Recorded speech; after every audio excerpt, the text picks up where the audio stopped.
Dans cette vidéo, je t'explique ce que sont les troubles obsessionnels compulsifs et comment ils peuvent influencer la vie des personnes concernées.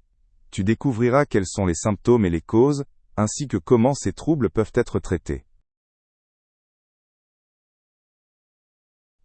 Les troubles obsessionnels compulsifs sont une maladie mentale dans laquelle les personnes ont sans cesse des pensées ou des comportements non désirés.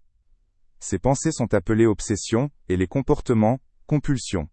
Les personnes concernées ne peuvent souvent pas contrôler ces pensées ou actions.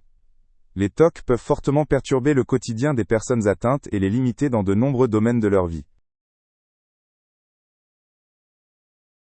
Les causes des TOC ne sont pas encore totalement élucidées. On suppose que des facteurs génétiques, c'est-à-dire l'hérédité, peuvent jouer un rôle. De plus, des expériences vécues pendant l'enfance ou certains événements stressants peuvent déclencher ou aggraver les TOC.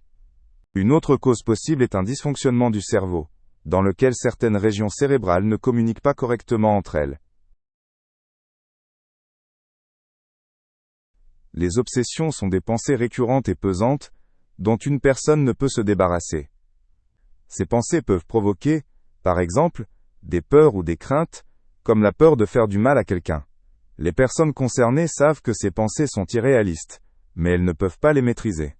Les obsessions peuvent être si fortes qu'elles affectent la vie quotidienne de la personne.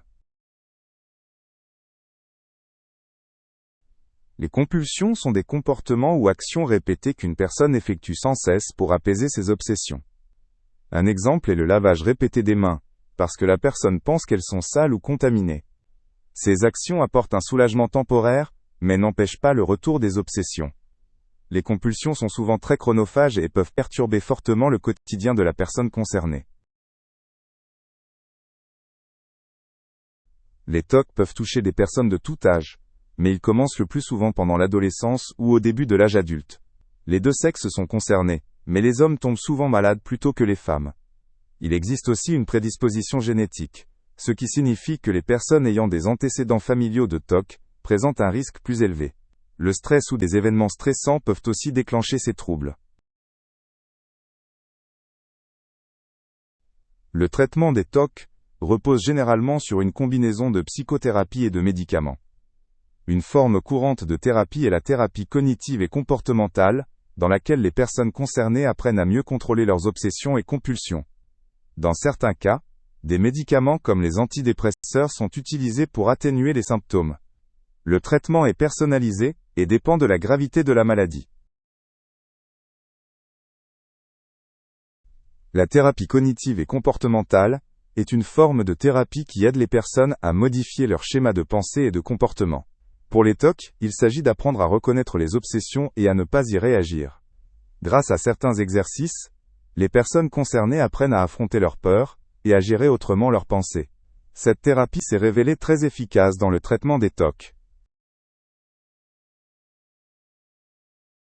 En cas de TOC, des antidépresseurs sont souvent prescrits pour atténuer les symptômes. Ces médicaments influencent les neurotransmetteurs du cerveau, qui peuvent être responsables de l'apparition des obsessions. Ils agissent sur le système de la sérotonine, et peuvent ainsi réduire la fréquence et l'intensité des compulsions. Les médicaments sont souvent utilisés en combinaison avec une thérapie.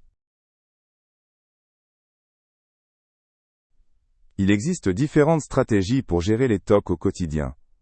Une méthode importante consiste à prendre conscience que les obsessions sont irrationnelles et n'ont aucun impact sur la réalité. De plus, il peut être utile de faire régulièrement des pauses et de ne pas céder aux compulsions. Le dialogue avec d'autres personnes concernées ou un séjour régulier en thérapie peuvent également représenter un soutien précieux.